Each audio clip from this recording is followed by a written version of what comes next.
गुरुदेव, मैं अपने शब्दों के द्वारा ज़्यादा कुछ नहीं मगर आज अपने दिल की बात आपको कहना चाहती हूँ।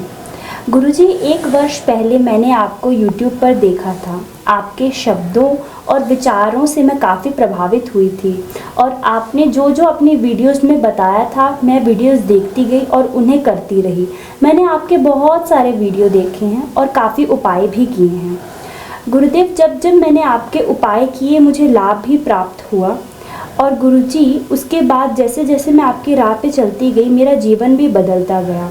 मैं भगवान शिव की पूजा करती हूँ और उन्हीं को सबसे ज़्यादा मानती हूँ। लगभग 6 महीने पहले मैंने एक शिवलिंग देखा था अपने सपने में और उसके पास मैंने आपको खड़े देखा था, लेकिन अचानक से मेरी नींद खुल गई और वो रोशनी एकदम से गायब हो गई। गुरुजी, उस दिन मैंने संकल्प लिया कि मैं अब और पाठ शुरू करूंगी और आपको अपना गुरु ही बनाऊंगी, क्योंकि गुरुजी कहते हैं कि जिस गुरु से आपके गुण मिले उसे अपना गुरु बना लो। मेरा मन आपकी बताई बातों की ओर चलने लग पड़ा और मैं आपको फॉलो करने लग पड़ी। एक दिन मैंने आपको अपने स्वप्न में एक चांदी का पतरा सर पर रखते हुए देखा था। उसके बाद गुरुदेव, मैं आपकी कृपा से इस बार हुए होली महाअनुष्ठान में भी शामिल हुई थी। जब मुझे इस बात का पता लगा कि मेरा वहां आना कंफर्म है तो मैं बहुत ज़्यादा खुश हुई थी। गुरुजी, जब मैं अनुष्ठान में पहुंची, हालांकि अनुष्ठान में आने में मेरे रास्ते में मेरी जर्नी में बहुत सी रुकावटें आई, लेकिन मैंने आपका नाम लिया तो मैं अनुष्ठान में आ पाई। मैंने सोचा कि जब मैं आपको पहली बार देखूंगी ऐसे अपने सामने तो पता नहीं कैसा लगेगा। मैं सबसे आगे वाली लाइन में बैठी थी गुरुजी। जब मैंने आपको देखा तो मुझे बहुत अच्छा लगा। मैं अपने पति को भी साथ लेकर आई थी। गुरुजी, जब मैंने आपको देखा तो मुझे लगा कि हमारा जो भी जीवन है उसको बदलने वाले आप हैं। आपकी बताई बातों पर चलने के बाद से हमारा समय बदल रहा है। बहुत अच्छा लगा गुरुदेव आपको देखकर। और गुरुजी, आप हमें इस संसार में सही दिशा दिखाने वाले हैं। हमारे माँ बाप नहीं हैं, लेकिन अब आपने जो भी हमें शिक्षा दी है, आपके बताए रास्ते पर चलकर हमारा जीवन बदल रहा है। हम आपके बताए रास्ते पर चल के इस संसार में जो कुछ अच्छा कर पा रहे हैं वो सब आपकी कृपा है। धन्यवाद गुरुदेव। तो ये जो भी अच्छा आपको लगता है, ये अच्छा इसलिए लगता है कि ये आपकी आत्मा का गहन संस्कार है और आत्मा का जो गहरा संस्कार है वो परमात्मा से कहीं ना कहीं संबद्ध है, क्योंकि परमात्मा से छिटक करके ही आत्मा मृत्यु लोक में शरीर धारण करती है और मनुष्य जीवन में फिर आप अपनी यात्रा को आगे बढ़ाते हैं, आगे आप चलते जाते हैं।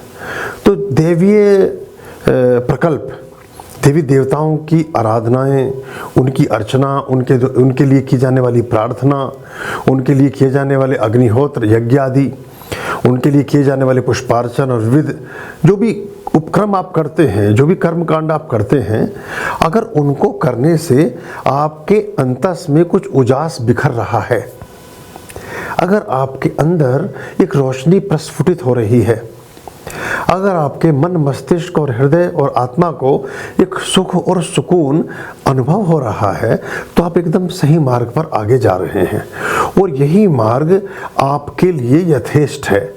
यानी कि जैसे बहुत सारे कर्म, बहुत सारे कार्य किसी भी व्यक्ति के लिए उपयुक्त हो सकते हैं, उचित हो सकते हैं, लेकिन उनमें से कोई एक यथेष्ट हो सकता है जिसको उसके लिए चुना गया है, जो उसकी आत्मा का सरोकार और संस्कार है, यानी जिसको करने के लिए वो इस धरती पर आया है।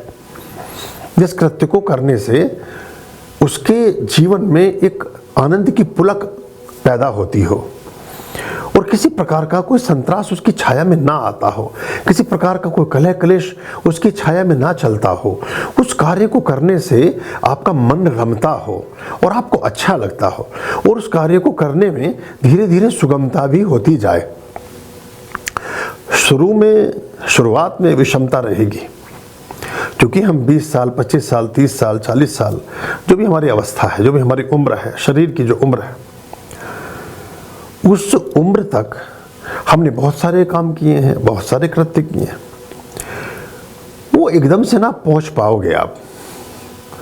वो पहुंचने के लिए एक अवधि लेंगे, एक समय लेंगे आपसे। लेकिन जब आप उनको पहुंचने में सक्षम हो जाएंगे तो वहां से आपके सुखों की क्यारी प्रारंभ होगी। वहां से आगे के मार्ग में चहुं ओर पुष्प ही विस्तारित हुए हुए आपको दृष्टिगोचर होंगे। तो ये प्रारंभिक अवस्था की कठिनाइयां हैं, लेकिन जब उनको आप पार कर लेते हैं तो फिर जीवन सही मार्ग पर आगे जाता है। और जब भी कोई भी व्यक्ति दुनिया में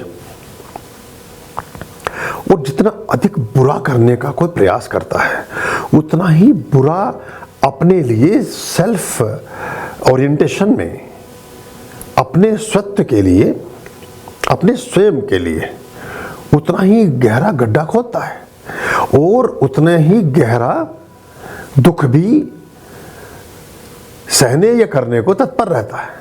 यहाँ तक कि जो आत्मघाती समुदाय हैं या कुछ ऐसे जत्थे या ऐसे कुछ वर्ग या ऐसे कुछ ग्रुप्स हैं जो इस बात को सिखाते हैं कि आपको अपने मंतव्य को पूरा करने के लिए यदि अपने स्वयं को भी खत्म करना पड़ जाए तो आप करें। यानी कि नकारात्मकता जब भी कोई व्यक्ति करता है उससे उसको बुरा प्रतीत होता है, उससे उसको बुरी अनुभूति होती है, उसके मन में कुछ मालिन्य उत्पन्न होता है, उसके अंदर कुछ द्वेष का जन्म होता है, उसके हृदय में कुछ खराब रंग घुलता है, उसके दिल में, उसके विचारों में कहीं कालिख पुतती है। और जब वो बहुत पराकाष्ठा को चली जाए तो यहाँ तक चली जाती है कि व्यक्ति का इस धरती पर आया हुआ जो अवधि है उसका प्राणांत हो जाता है, यानी वो व्यक्ति मृत्यु तक हो जाती है। इसके विपरीत जब आप सन्मार्ग के गामी होते हैं, जब आप परमात्मिक मार्ग पर चलते हैं, तो आप ईश्वर से संबंधित कृत्यों में समाविष्ट होते हैं। जब आप ईश्वरीय अवधारणाओं में समाहित होकर के अपने जीवन की दिशा को परिवर्तित और परावर्तित करते हैं, तब आपकी जीने की चाह बढ़ती है। आपको सारी धरती की जितनी सुंदरतम और अच्छी चीज़ें हैं अपनी ओर आकर्षित करती हैं और उनकी तरफ आप आकर्षित होते हो। सभी सुंदरतम वस्त्र आपका पहनने का मन करता है, सभी श्रेष्ठ सुस्वाद व्यंजन आपको चखने का मन करता है, दुनिया के हर अच्छी जगह पर आपका आने जाने का मन करता है, दुनिया के हर पोखर, हर झील, हर ताल तलैया, हर समुद्र, हर नदी, हर नाल, हर अच्छे सुंदर वातावरण को देखने का, उसके साक्षी बन जाने का मन करता है। तो जो स्वत्व है, जो ममत्व है, जो परमात्मिक तत्व है, वो आपको विस्तार देता है। और जो भी नकारात्मक है, जो भी नेगेटिव है, जो भी जीवन को समाप्त करने वाला है, वो आपको सिकोड़ता है, वो आपको सूक्ष्म करता है। आपका जीवन संकुचित होता जाता है और संकुचन बहुत अधिक बढ़ जाए तो जीवन का अंत भी होता है। तो ये एक दूसरे की छाया के साथ साथ चीज़ें चलती हैं। तो जब आप अपने जीवन में अच्छा अनुभव करते हैं तो अच्छा अनुभव इसलिए कर रहे होते हैं, इसका सीधा सा एक सैम्पलिंग है, इसका सीधा सा एक ये टेस्टिंग है, इसका एक ये वानगी है कि आप कुछ अच्छा कर रहे हैं। अगर आपको अच्छा लग रहा है तो उसका प्राथमिक प्रमाण यह है कि आप कुछ अच्छा करने लगे हैं।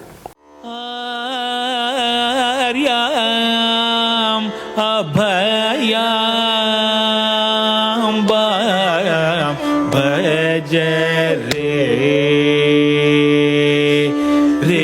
चित संततम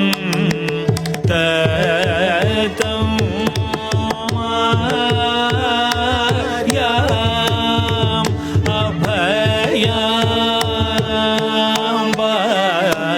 भज रे